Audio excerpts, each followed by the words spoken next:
Good morning, students. Today we are discussing induction. What is induction? Induction is the process of introducing a new employee to the company culture and processes with the aim of bringing them up to the speed as quickly as possible, as well as making them feel socially comfortable and aware of their professional responsibility. That is, after recruiting a candidate into the organization through the process of induction, the company introducing the newly recruited employee to the organization. That is the process of induction. Because the new employee is not familiar with the organization and with its staff, or therefore it is necessary to introduce the employee to the organization and to the job. Okay, അപ്പോൾ നമ്മൾ കഴിഞ്ഞ ക്ലാസ്സുകളിലായിട്ട് റിക്രൂട്ട്മെൻറ്റും സെലക്ഷനും ഒക്കെ പറഞ്ഞു കഴിഞ്ഞു. ഇപ്പോൾ recruitment എന്നുള്ള ഒരു പ്രോസസ്സിലൂടെയാണ് ഒരു ഓർഗനൈസേഷന് അവർക്ക് അവരുടെ റിക്വയർമെൻറ്റ്സിനനുസരിച്ചിട്ടുള്ള എംപ്ലോയീസിനെ കളക്ട് ചെയ്യുന്നത് അല്ലെങ്കിൽ പ്ലേസ് ചെയ്യുന്നത്. സോ പ്ലേസ്മെൻറ്റ് എന്ന് പറയുന്ന ഒരു പ്രോസസ്സിന് മുന്നോടിയായിട്ട് അല്ലെങ്കിൽ അതിനോട് അനുബന്ധിച്ച് നടത്തുന്ന ഒരു പ്രോസസ്സാണ് ഇൻഡക്ഷൻ എന്ന് പറയുന്നത്. ഇപ്പോൾ ന്യൂലി റിക്രൂട്ടഡ് ആയിട്ടുള്ള എംപ്ലോയീസിനെ പ്രത്യേകിച്ചും ഓർഗനൈസേഷൻ്റെ കൾച്ചർ എന്താണ്, അവിടെയുള്ള ഓർഗനൈസേഷനിൽ നടക്കുന്ന പ്രോസസ്സ് എന്താണ് എന്നതിനെക്കുറിച്ചൊന്നും തന്നെ ഐഡിയ ഇല്ലാത്ത എംപ്ലോയീസിനെ ഈ ഓർഗനൈസേഷൻ കൾച്ചർ പരിചയപ്പെടുത്തുന്ന അല്ലെങ്കിൽ അവർക്കൊരു സോഷ്യലി കംഫർട്ടബിൾ ആക്കുന്ന മറ്റുള്ള എംപ്ലോയീസുമായിട്ടുള്ള ഒരു ഇൻട്രാക്ഷനും മിംഗ്ലിങ്ങും ഒക്കെ പോസിബിൾ ആക്കുന്ന ഒരു പ്രോസസ്സിനെയാണ് ഇൻഡക്ഷൻ എന്ന് പറയുന്നത്. Clear? So, we can say that induction is the process of welcoming new employees to the organization. Because the new employee is a stranger to the organization, so he is to be introduced to the other employees, the system and the organization structure. So, this is the process of induction. It's also called orientation. Induction is also called orientation or socialization. Okay, these are the different terms used for the induction, orientation or socialization of new employees. This is the process of induction. Clear? Then, what are the objectives of induction? Mainly, an induction programs intended or intends with two primary objectives. Firstly, to educate the new starter about their designated task and how their role fits within the organization, and secondly, integrate the new starter into their team and ensure they are proficient at their task within a reasonable time frame. അപ്പോൾ ഇൻഡക്ഷൻ്റെ primary ഒബ്ജക്റ്റീവ്സിനെ രണ്ടായിട്ടാണ് divide ചെയ്തിട്ടുള്ളത്. ആദ്യത്തേതെന്ന് പറയുന്നത് പുതിയ എംപ്ലോയിയെ, that means new starter means new employee, അത്തരത്തിലുള്ള അല്ലെങ്കിൽ newly recruited എംപ്ലോയീസിനെ educate ചെയ്യാം. എന്തിനെക്കുറിച്ച് educate ചെയ്യാം? അവർക്ക് ഡെസിഗ്നേറ്റ് ചെയ്യപ്പെട്ടുള്ള ടാസ്കുകൾ എന്തൊക്കെയാണ്, ഒരു ഓർഗനൈസേഷനിൽ അവർക്ക് പെർഫോം ചെയ്യാനുള്ള റോളുകൾ എന്താണ്, അത് എങ്ങനെയായിരിക്കും അത് അവർക്ക് സ്യൂട്ടബിൾ ആവുന്നത്, ഇങ്ങനെയുള്ള കാര്യങ്ങളെയൊക്കെ പരിചയപ്പെടുത്തുന്ന അല്ലെങ്കിൽ അതിനെക്കുറിച്ച് എഡ്യൂക്കേറ്റ് ചെയ്യുന്ന, ബോധവൽക്കരിക്കുന്ന ഒരു പ്രോസസ്സാണ്. അല്ലെങ്കിൽ ബേസിക്കലി അങ്ങനെ ഒരു ബോധവൽക്കരണം പ്രൊവൈഡ് ചെയ്യുക എന്നുള്ളതാണ് ഇൻഡക്ഷൻ്റെ പ്രൈമറി ഒബ്ജക്റ്റീവിൽ ആദ്യത്തേത്. ഓക്കെ, പ്രധാനമായിട്ടും അവർക്ക് പെർഫോം ചെയ്യേണ്ടുന്ന ടാസ്ക് എന്താണെന്നും റോൾ എന്താണെന്നും കൃത്യമായിട്ട് അവരെ ബോധ്യപ്പെടുത്തുക എന്നുള്ളതാണ് ഇൻഡക്ഷൻ്റെ പ്രധാനപ്പെട്ട അഥവാ പ്രൈമറി ഒബ്ജക്റ്റീവ് എന്ന് പറയുന്നത്. ആൻഡ് സെക്കൻഡ്ലി, മറ്റൊരു പ്രൈമറി ഒബ്ജക്റ്റീവ് എന്ന് പറയുന്നത് integrate the new employee into their team and ensure that they are very proficient at their task. അപ്പം പുതിയൊരു ടീമിലേക്ക് അല്ലെങ്കിൽ തികച്ചും സ്ട്രേഞ്ച് ആയിട്ടുള്ള ഒരു വർക്ക് എൻവയോൺമെൻറ്റിലേക്കാണ് ഈ എംപ്ലോയി വരുന്നത്.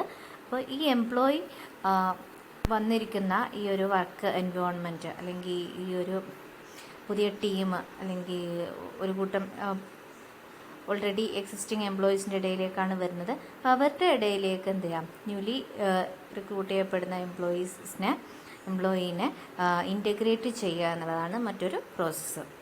അതിലൂടെ whether they are proficient at their task. അപ്പോൾ ഇത്തരത്തിൽ മറ്റുള്ള എംപ്ലോയീസുമായിട്ട് കണക്ട് ചെയ്യുന്നതിലൂടെ ഒരു സൂപ്പർവൈസർക്ക് അല്ലെങ്കിൽ ഇവരുടെ സുപ്പീരിയർ മാനേജേഴ്സിനൊക്കെ പെട്ടെന്ന് മനസ്സിലാക്കാനായിട്ട് സാധിക്കും ഒരു എംപ്ലോയിയുടെ ന്യൂലി അപ്പോയിൻ്റ് ചെയ്യപ്പെട്ടുള്ള എംപ്ലോയിയുടെ പ്രൊഫിഷ്യൻസിയൊക്കെ നമുക്ക് മനസ്സിലാക്കാനായിട്ട് സാധിക്കും. അതുപോലെ തന്നെ അവർക്ക് ഏൽപ്പിക്കപ്പെട്ടുള്ള വർക്കെല്ലാം കൃത്യമായ ടൈം ഫ്രെയിമിൽ നിന്നുകൊണ്ട് അവർക്ക് പെർഫോം ചെയ്യാൻ പറ്റുന്നുണ്ടോ എന്നൊക്കെ മനസ്സിലാക്കാനായിട്ടും സാധിക്കും. ഇങ്ങനെ ബേസിക്കായിട്ട് ഇതെല്ലാം ജോബ് റിലേറ്റഡ് ആയിട്ടുള്ള 2 ഒബ്ജക്റ്റീവ്സാണ്. പ്രൈമറി ഒബ്ജക്റ്റീവ് എന്ന് പറയുന്നത് ഒന്നാമത്തേത് കൃത്യമായിട്ട് ജോബ് എന്താണ്, ടാസ്ക് എന്താണ്, റോൾ എന്താണ് എന്നൊക്കെ കൃത്യമായിട്ട് മനസ്സിലാക്കി കൊടുക്കുക, അതിനെക്കുറിച്ച് ബോധവൽക്കരിക്കുക. ആൻഡ് സെക്കൻഡ്ലി എംപ്ലോയീസിനെ ആ ഒരു വർക്ക് ടീമുമായിട്ട് കണക്ട് ചെയ്യുക, അതിലൂടെ അവരുടെ പ്രൊഫിഷ്യൻസി പുറത്തെടുക്കുക. ഇതൊക്കെയാണ് primary objectives. There are some other key goals. ഇത് കൂടാതെ അഡീഷണൽ ആയിട്ടുള്ള ചില ഒബ്ജക്റ്റീവ്സ് കൂടിയുണ്ട്. അതിൽ വരുന്നത് address any question or concern the employee may have. ഇപ്പോൾ ഒരു പുതിയ വർക്ക് എൻവയോൺമെൻറ്റിൽ വരുമ്പം എന്തെങ്കിലും തരത്തിലുള്ള ഡൗട്ട്സും കാര്യങ്ങളൊക്കെ ചിലപ്പോൾ എംപ്ലോയിക്ക് ഉണ്ടായിരിക്കും. അപ്പോൾ അത്തരത്തിലുള്ള എംപ്ലോയീസിൻ്റെ ക്വസ്റ്റ്യൻസും കൺസേൺസും ഒക്കെ അഡ്രസ്സ് ചെയ്യാം. ഉണ്ടെങ്കിൽ അത് അങ്ങനെയുള്ള ഡൗട്ട്സൊക്കെ ഉണ്ടെങ്കിൽ അത് ക്ലിയർ ചെയ്ത് കൊടുക്കുക എന്നുള്ളതും ഇൻഡക്ഷൻ്റെ ഒരു ലക്ഷ്യമാണ്. അതുപോലെ തന്നെ familiarise the employee with their work station equipment and facilities.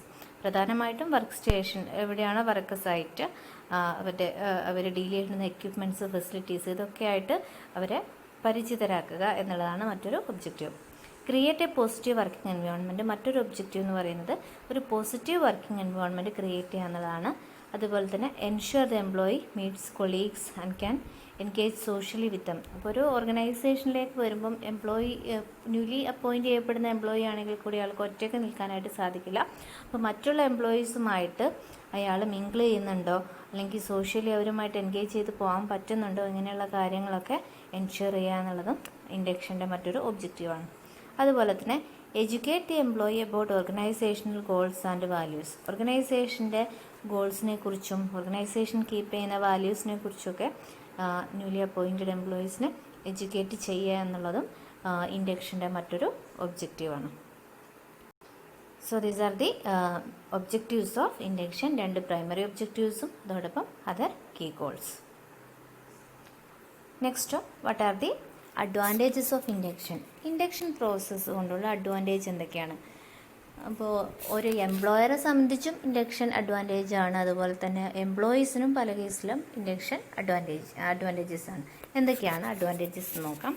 Firstly, it creates confidence in the minds of new employees and a sense of belonging to the organisation. പുതുതായി അപ്പോയിൻ്റ് ചെയ്യപ്പെടുന്ന എംപ്ലോയീസിൻ്റെ മൈൻഡ്സിൽ ഒരു സെൻസ് ഓഫ് കോൺഫിഡൻസ് ക്രിയേറ്റ് ചെയ്യാൻ induction help ചെയ്യും. അതായത് they may feel that they are respected and valued. ഈ ഒരു പ്രോസസ്സിലൂടെ അവരുടെ തന്നെ സുപ്പീരിയർ മാനേജേഴ്സൊക്കെ ആയിരിക്കും ചിലപ്പോൾ ഇവരെ ഈ ഓർഗനൈസേഷനിലെ മറ്റുള്ള എംപ്ലോയീസിൻ്റെ ഇടയിലൊക്കെ കൊണ്ടുപോയിട്ട് പരിചയപ്പെടുത്തുന്നത് അല്ലെങ്കിൽ ഇൻട്രൊഡ്യൂസ് ചെയ്യുന്നത്. അപ്പോൾ ഇവർക്ക് ഒരു ഫീലിംഗ് ഉണ്ടാവും, they may feel respected and valued. മറ്റുള്ളവർ അല്ലെങ്കിൽ ഓർഗനൈസേഷൻ അവരെ പരിഗണിക്കുന്നുണ്ട്, റെസ്പെക്റ്റ് ചെയ്യുന്നുണ്ട് എന്നൊക്കെയുള്ളൊരു ഫീലിംഗ് ഉണ്ടാവും. അത് എംപ്ലോയീസിൻ്റെ ഇടയിൽ ഒരു കോൺഫിഡൻസ് ക്രിയേറ്റ് ചെയ്യാൻ നല്ലതാണ്, പ്രത്യേകിച്ചും ഒരു ന്യൂ എംപ്ലോയിയുടെ കേസിൽ. അതുപോലെ തന്നെ മറ്റൊരു അഡ്വാൻറ്റേജ് എന്ന് പറയുന്നത് it removes anxiety of employees regarding the organisation, it's culture and work environment. ഇപ്പോൾ പുതിയ ഓർഗനൈസേഷനെ കുറിച്ചിട്ടുള്ള ആങ്ഷൈറ്റി, അതിൻ്റെ കൾച്ചറിനെ കുറിച്ച്, വർക്ക് എൻവയോൺമെൻറ്റിനെ കുറിച്ച്, ഇതിനെക്കുറിച്ചൊക്കെയുള്ള എംപ്ലോയിയുടെ ആകാംക്ഷകൾ, എന്തെങ്കിലും തരത്തിലുള്ള അവരുടെ മനസ്സിലുള്ള ഒരു ആങ്ഷൈറ്റി റിമൂവ് ചെയ്യാൻ ഇൻഡക്ഷൻ ഹെൽപ്പ് ചെയ്യും. അതുപോലെ തന്നെ a good induction programme can make the employee more loyal to the organisation. അപ്പോൾ തുടക്കത്തിൽ തന്നെ ഒരു ലോയൽറ്റി ഉള്ള എംപ്ലോയീസിനെ ക്രിയേറ്റ് ചെയ്ത് കൊണ്ടുവരാൻ, ബിൽഡപ്പ് ചെയ്ത് കൊണ്ടുവരാൻ ഇൻഡക്ഷൻ പ്രോഗ്രാം ഓർഗനൈസേഷനെ ഹെൽപ്പ് ചെയ്യും. അല്ലെങ്കിൽ എംപ്ലോയർക്കുള്ള ഒരു ബെനിഫിറ്റാണ് ഈ പറയുന്നത് advantage. Through the process of induction more loyal or the employee will be more loyal to the organization, and it reduces employee quitting the organization. കൂടുതലായിട്ടും എംപ്ലോയീസ് ഓർഗനൈസേഷനിൽ നിന്ന് പെട്ടെന്ന് വിട്ടുപോകുന്ന അവസ്ഥ ഒരു പരിധി വരെ അവോയ്ഡ് ചെയ്യാനായിട്ട് സാധിക്കും. കാരണം കൃത്യമായിട്ട് വളരെ സൗഹൃദപരമായിട്ടുള്ള ഒരു പ്രോഗ്രാമാണ് ഓറിയൻറ്റേഷൻ പ്രോഗ്രാം എന്ന് പറയുന്നത്. അതുകൊണ്ട് തന്നെ സ്ഥാപനത്തെക്കുറിച്ചും അവിടെയുള്ള എല്ലാ ടീമിനെ കുറിച്ചും എംപ്ലോയീസിനെ കുറിച്ചൊക്കെ കൃത്യമായിട്ട് ഒരു ധാരണ ഉണ്ടായിരിക്കും. അപ്പോൾ അതുകൊണ്ട് തന്നെ ഭാവിയിൽ അപ്പോയിൻ്റ് ചെയ്യപ്പെടുന്ന എംപ്ലോയീസ് ഓർഗനൈസേഷൻ വിട്ടു പോകാനുള്ള സാധ്യത ഒരു പരിധി വരെ നമുക്ക് ഈ ഒരു ഇൻഡക്ഷൻ പ്രോഗ്രാമിലൂടെ റെഡ്യൂസ് ചെയ്യാനായിട്ട് സാധിക്കും.